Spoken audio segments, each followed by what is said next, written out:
خوشی منانے کی بات تو نہیں ہے، یہ تو 1 سال کم ہو گیا میری زندگی میں سے۔ میں اپنی قبر کے 1 سال اور قریب چلا گیا، اور کسی کا کچھ پتہ نہیں کب اس کا وقت ختم ہو جائے۔ ایک دن اس کا الٹ ہو جائے گا، بچتے بچتے مر جائے۔ کتنے نوجوان کیا بوڑھے کیا موبائل سے کھیل کھیل اپنی زندگی برباد کر رہے ہیں، گیموں میں زندگی برباد کر رہے ہیں، چیٹنگ میں زندگی برباد کر رہے ہیں۔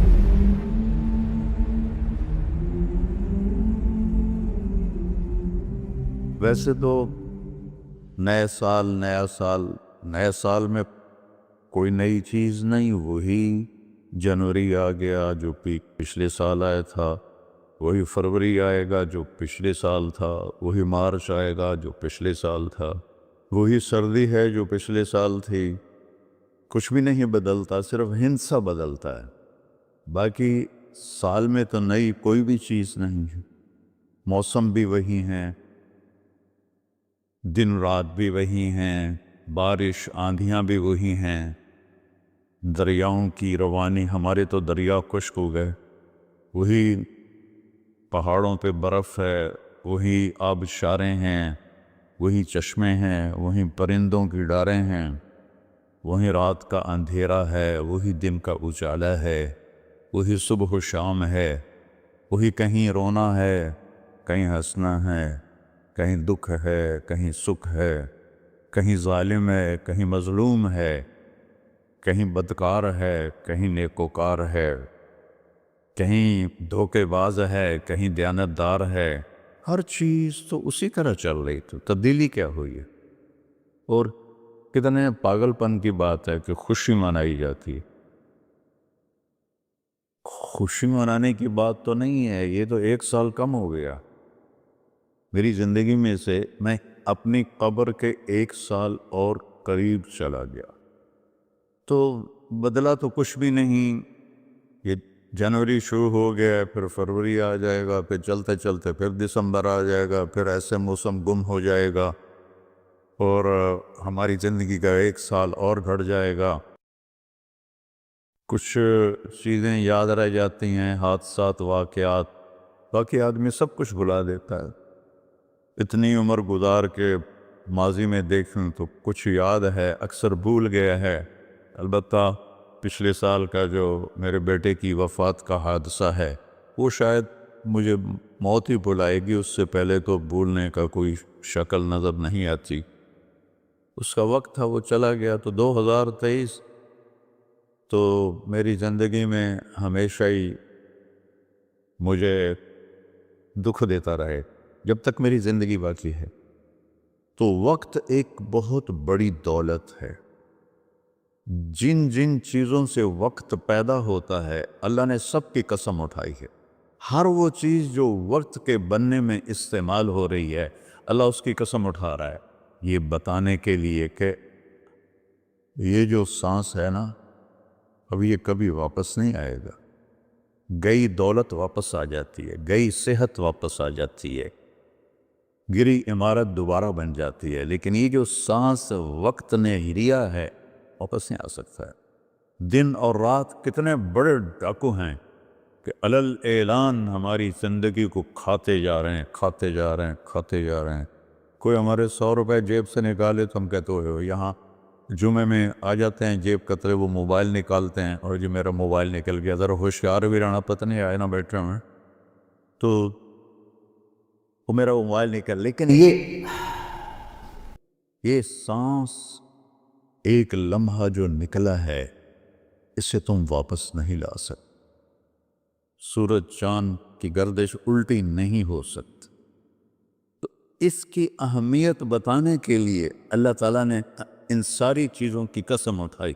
والشمس وضحاها والقمر اذا تلاها والنہار اذا جلاها واللیل اذا یغشاها والسماء وما بناها والارض وما طحاها ونفس وما سواها۔ 7 چیزوں کی اکٹھی قسم اٹھائی ہے اللہ تعالیٰ نے۔ سورج کی قسم، چاند کی قسم، دن کی قسم، رات کی قسم، آسمان کی قسم، زمین کی قسم، اور اے انسان تیری جان کی قسم کہ وقت نے تجھے گھیرا ہوا ہے، اور تجھے کھینچ رہا ہے کھینچ رہا ہے کھینچ رہا ہے، ہر ٹک ٹک ٹک یہ کلہاڑے کی طرح میری زندگی کے درخت کو کاٹ رہی ہے کاٹ رہی ہے کاٹ رہی ہے کاٹ رہی ہے، اور پتہ بھی نہیں چلتا، اور کسی کا کچھ پتہ نہیں کب اس کا وقت ختم ہو جائے۔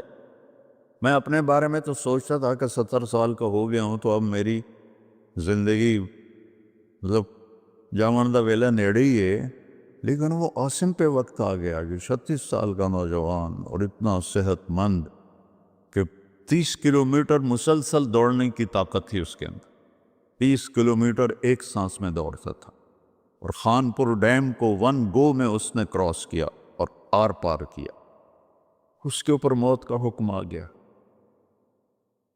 تو کچھ پتہ نہیں ہے، مریض سسک رہا ہے یا اللہ موت دے دے، وہ جوان مانگ رہا ہے یا اللہ زندگی دے دے، اس پہ موت آ جاتی ہے۔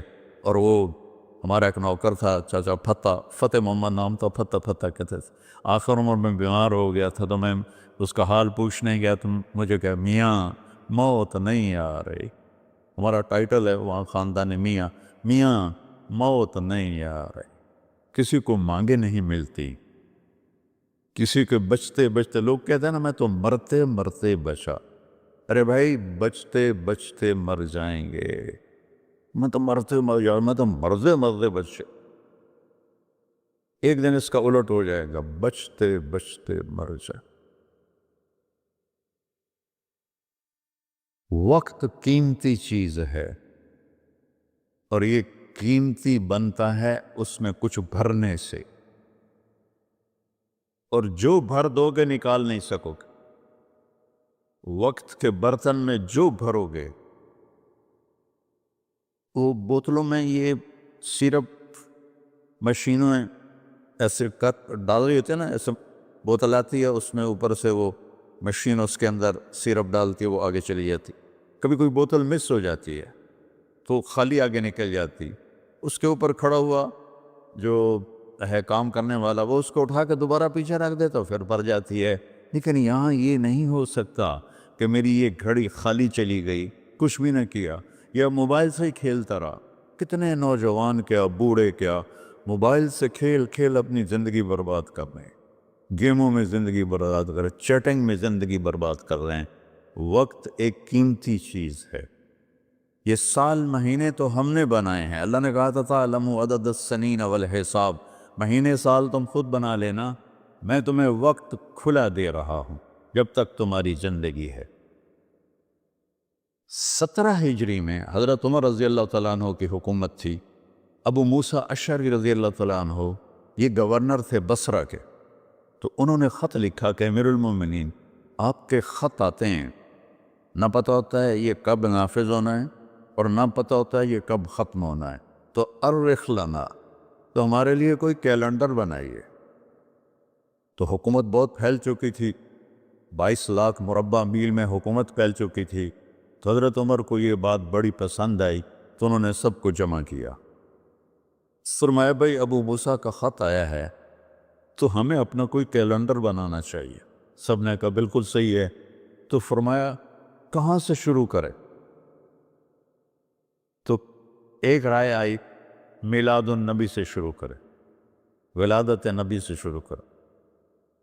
ایک رائے آئی غزوہ بدر سے شروع کرے، ایک رائے آئی فتح مکہ سے شروع کرے۔ آپ نے حضرت علی سے پوچھا تمہاری کیا رائے ہے؟ کہا ہجرت سے شروع کرے، کہ ہجرت سے اسلام زندہ ہوا، آپ کی ہجرت ہوئی تو اسلام کے دروازے کھلے۔ تو عمر رضی اللہ تعالیٰ عنہ کو یہ رائے سب سے زیادہ پسند آئی، اور یہ طے پایا کہ بھئی ہم ہجرت نبی سے اپنے سال کو شروع کریں گے۔ تو محرم سے ہجرت کی ابتدا ہو گئی۔ تو آپ نے فرمایا چونکہ ہجرت کی ابتدا تو محرم سے ہے، ہمارے نبی نے ہجرت کی سفر میں جا کر، 27 سفر، تو ہم ہجری شروع کریں گے وہاں سے، اور سال شروع کریں گے محرم سے، کہ محرم سے ہجرت کی ابتدا ہوئی تھی، اور حاجی حج کر کے واپس جاتے ہیں تو محرم پہلا مہینہ بنتا ہے. تو لہٰذا ہمارا جو سال بنا وہ بنا محرم سے شروع ہوگا، اور اس کی جو سال کی جو انتہا ہے، ابتدا، وہ ہجری سے ہوگی. اور صحابہ اجازت لے رہے تھے، جا رہے تھے. ابوبکر صدیق نے اجازت مانگی تو آپ نے انکار کر دیا. تو کہا یا رسول اللہ میں آپ کے ساتھ جاؤں گا. آپ نے کہا ہاں. حضرت عمر رضی اللہ عنہ نے اجازت مانگی، آپ نے دے دی. تو حضرت عمر رضی اللہ تعالیٰ عنہ نے زرہ پہنی، تلوار سجائی اور بیت اللہ کا طواف کیا، اور جہاں سارے قریشی بیٹھے تھے وہاں کے کھڑے ہو گئے. کہا بھائی جو یہ چاہتا ہو کہ اس کی بیگم بیوہ ہو جائے، بچے یتیم ہو جائیں، تو یہ میں مکہ چھوڑ کے جا رہا ہوں. جس مائی کے لال میں طاقت آئے اور مجھے روک کے دکھائے. ایک بھی نہیں اٹھا، ایک بھی نہیں اٹھا. سارے سہم گئے، دبک گئے. میرے نبی سے زیادہ دلیر تھے حضرت عمر. آپ چھپتے گئے. حضرت عمر کا فعل سنت نہیں بننا تھا، میرے نبی کا فعل سنت بننا تھا. کمزوری کے وقت میں کیا کرنا ہے ہمیں طریقہ سکھانے کے، ورنہ جبریل ایسے براق پہ بٹھاتے اور جا کے مدینے اتار دیتے. امت کو سبق دینا تھا جب تم کمزور ہو تو پھر اس وقت تم نعرے بازی نہ کرو، اپنی طاقت کو حاصل کرو. نعروں سے بھی کبھی کوئی قوم فتح ہوتی، اور بد دعاؤں سے بھی کبھی کوئی قوم برباد ہوتی. ہمارے جیسوں کی بد دعائیں. تو اپنی اصلاح کمزوری کے وقت میں وہ کرو جو میرے نبی نے کر کے دکھائے. کمزوری کے وقت میں وہ نہ کرو جو بدر میں انہوں نے کر کے دکھایا. اس وقت سارا باطل ہم پر چھایا ہو. ہمیں تو ایک جہاز کا پرزہ بھی بنانا نہیں آتا. تو وہ کتنے بے وقوف ہوں گے جو کہیں ہم کو ذرا پرزہ دے ہوئے جو توڑو تو ہی بم سٹنا ہے. کیا خیال ہے دیں گے وہ؟ جب تک ہم اپنے وسائل پہ، جب تک ہم اپنے علم میں، دیکھو چائنا والوں نے جا کے انگلینڈ میں علم نہیں سیکھا، امریکہ میں علم نہیں سیکھا. ہمارا ہر محکمہ، چاہے وہ فوج ہو چاہے وہ سول ہو، امریکہ جا رہے ہیں، انگلینڈ جا رہے ہیں سیکھنے کے لیے. ارے دشمن بھی کبھی سکھائے گا کچھ؟ ہم خود تراشتے ہیں منازل کے سنگ میل، ہم وہ نہیں ہیں جن کو زمانہ بنا گیا. جاپان نے کوئی جا کے انگریزی سیکھی تھی، چائنا نے انگریزی سیکھی تھی.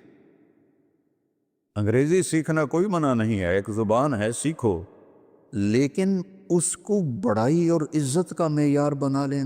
کیا ظلم و ستم ہے یارو.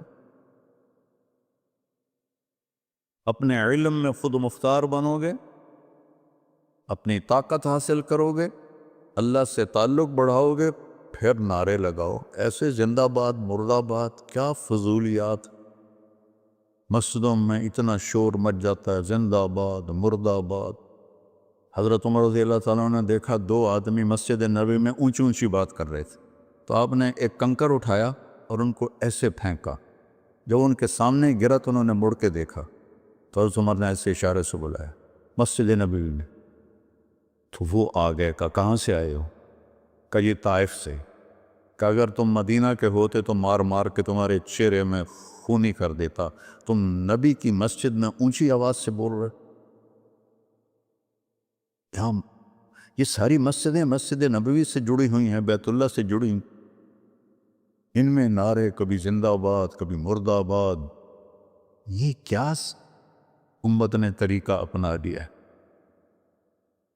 سلطان عبد المجید نے جب مسجد نبوی بنائی، جو سیکنڈ لاسٹ تھا ترکی بادشاہ، تو اس نے ساری دنیا سے کاریگر بلائی.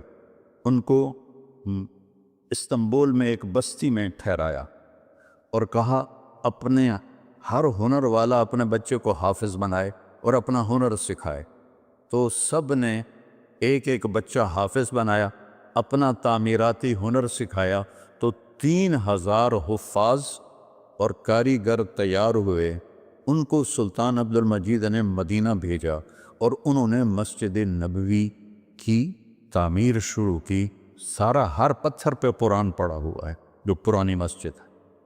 اور جب کوئی پتھر رکھتے تھے اور وہ تھوڑا بڑا ہوتا تھا، اس کے مطابق نہیں ہوتا تھا تو وہ نشان لگاتے، اور وہاں بھی تراش سکتے تھے تیشے کے ساتھ، نشان لگاتے۔ جس بستی میں وہ ٹھہرے ہوئے تھے وہاں وہ پتھر واپس جاتا، وہاں اس کی کاٹ تراش کر کے پھر واپس بھیجا جاتا، پھر اسے لگایا جاتا، پھر وہ تھوڑا سا زیادہ ہوتا، پھر وہیں جاتا تھا اور وہاں جا کے تاکہ ٹھک ٹھک کی آواز میرے نبی کو تکلیف نہ دے۔ میرے نبی تو اپنی قبر میں زندہ ہے تاکہ ان کو تکلیف نہ ہو، تو پھر اس کو واپس لا کے پھر جوڑا جاتا تھا۔ ایسے ہی بیت اللہ بنا، وہ جو پرانا اب انہوں نے گرا کے نیب کر دیا، تو ہر پتھر پہ قرآن پڑھا گیا ہے، ہر پتھر پہ، اور مسجد کا ادب ایسا تھا۔ پھر اس کے بعد یہ نئی مسجد، ہر سال میں جاتا تھا، میں دیکھتا تھا وہ کاریگر سگریٹ پی رہے ہوتے تھے، دھواں اڑا رہے ہوتے تھے، وہ ساتھ تعمیر کر رہے ہوتے تھے۔ نہ وہ عشق میں رہیں گرمیاں، نہ وہ حسن میں رہیں شوخیاں، نہ وہ غزنوی میں تڑپ رہی، نہ وہ خم ہے زلف ایاز میں۔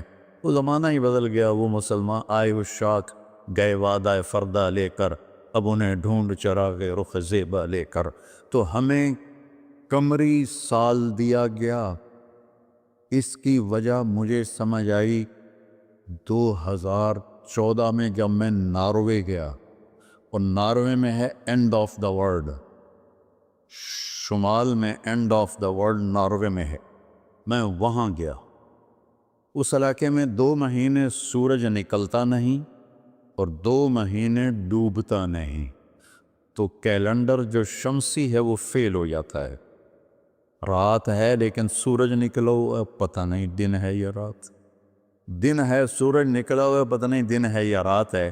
تو کئی علاقے ہیں ایسے اوپر شمال میں جہاں سورج کا کیلنڈر فیل ہو جاتا ہے۔ تو 3 گھنٹے کا اوسلو سے جہاز تھا، آگے 5 گھنٹے کا موٹر کا سفر تھا، 8 کلومیٹر کی سرنگیں تھیں، اور پھر آخری بستی مچھروں کی تھی، وہاں سے پھر 1.25 گھنٹہ آگے موٹر کا سفر تھا۔ تو جب ہم وہاں پہنچے تو وہ جون جولائی سورج ڈوبتا نہیں، 1 اگست کو ڈوبنا شروع کرتا ہے، اور ہم 4 اگست کو پہنچے، اور شروع میں بس 1 تاریخ کو ایسے ڈوبتا ہے ایسے نکل آتا ہے، پھر 2 کو تھوڑا سا وقفہ کرتا ہے، 3 کو تھوڑا سا وقفہ کرتا ہے، 4 اگست کو 20 منٹ کی رات تھی، چونکہ میں 4 اگست کو کیوں مجھے یاد ہے، 4 اگست کو 20 منٹ کی رات، اور ہم وہاں پہنچے تو ابھی ہم نے مغرب بھی پڑھنی تھی، عشاء بھی پڑھنی تھی، اور سورج نکلنے سے پہلے فجر بھی پڑھنی تھی۔ تو یہ ایک انوکھا واقعہ میرے ساتھ آیا ہے جو شاید ہی کسی اور کے ساتھ پیش آیا ہو، یا میرے ساتھ جو ساتھی تھے وہاں میں بھاگا، اور ریلنگ تھی اس کے ساتھ کھڑے ہو کر میں نے اذان دی۔ مجھے اللہ کی مخلوق کو 2 دفعہ دیکھ کے ہیبت طاری ہوئی۔ ایک ماؤنٹ ایورسٹ کو دیکھا کہ وہ پوری طرح ننگا تھا، چوٹی خالی تھی، دیکھ کر میں بالکل گم ہو گیا، جس کے تیر اتنے بڑے ہوں وہ اللہ کتنا بڑا ہوگا۔ اور ایک وہ جب میں اینڈ آف دی ورلڈ پر پہنچا تو اس کا وہ منظر دیکھ کے میں گم ہو گیا۔ میں نے اذان دی، ٹھنڈی ہوا چل رہی تھی، تو میں نے قبلہ دیکھنا چاہا تو چاند سامنے چمک رہا تھا، سورج فیل ہو گیا تھا، چاند چمک رہا تھا۔ تو آج سمجھ میں آیا کہ اللہ نے ہمیں چاند کا کیلنڈر کیوں دیا ہے، کہ میرا نبی سارے زمانے کا نبی ہے، جہاں سورج نہیں نکلتا اور جہاں سورج کئی مہینے نہیں ڈوبتا، اگر وہاں کوئی مسلمان ہیں تو دن رات کا حساب کیسے لگائیں گے؟ چاند کو دیکھ کر۔ میں نے چاند دیکھا، واہ واہ اب یہ رات کھڑی ہے، تو وہ قبلہ فٹ کیا، مغرب کی نماز پڑھی۔ مغرب عشاء اکٹھے پڑھنا تو مسافر کے لیے جائز ہے باقی ائمہ کے نزدیک، تو پہلے مغرب پڑھی، پھر عشاء پڑھی، پھر ساتھ ہی میں نے فجر کی اذان دی۔ ہاں عشاء پڑھی، 1 وتر پڑھنا بھی سنت ہے، تو میں نے کہا بھائی آج ہکو وتر پڑھو کدیں فرض نہ نکل جاوے، تو 1 وتر پڑھا، پھر میں نے فجر کی اذان دی، ٹک ٹک ٹک ٹک 2 سنتیں پڑھی، پھر والعصر انا اعطینا سے میں نے فرض نماز پڑھائی، اور بیٹھے ہی تھے کہ سورج آ کے السلام علیکم.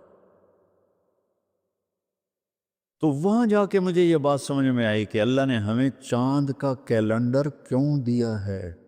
یہ کہیں بھی ناکام نہیں ہوتا، کہیں فلاپ نہیں ہوتا. سورج کا کیلنڈر کتنی جگہ ہیں دنیا میں جہاں فلاپ ہو جاتا ہے، ناکام ہو جاتا ہے. تو یہ ہمارے نبی کی عالمی نبوت کی ایک دلیل چاند کا نظام شمسی بھی ہے. تو بھائیو، میں بہت ساری باتیں وقت کے متعلق بتا گیا.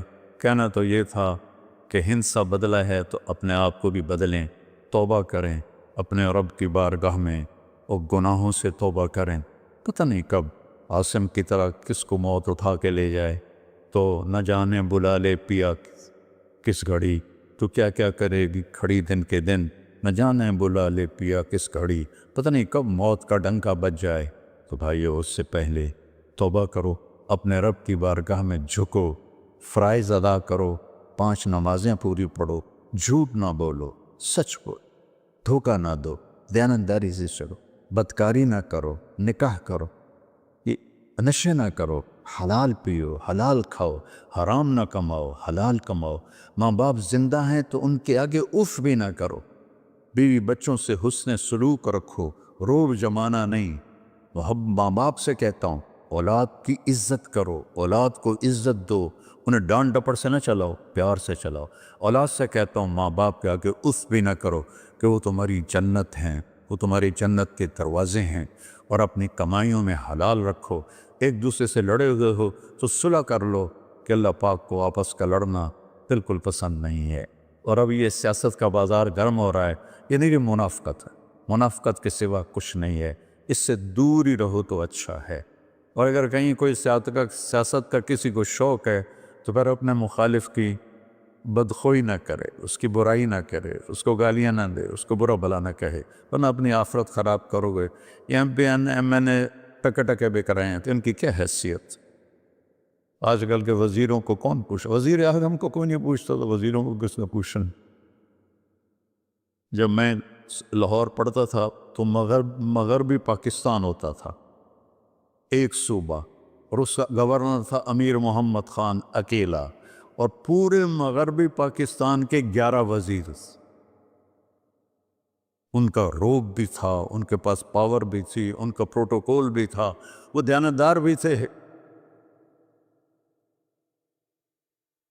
کیا کریں، اپنے اوپر ہی روئیں، آنسو بہائیں. تو بھائی توبہ کرتے ہو سارے؟ کہو میرے ساتھ، یا اللہ میری توبہ. پھر کہو یا اللہ میری توبہ. پھر کہو یا اللہ میری توبہ. انشاءاللہ ہماری توبہ قبول ہوگی. اور اگر کبھی ٹوٹ جائے پھر توبہ کر لینا، اللہ پھر معاف کر لے گا انشاءاللہ.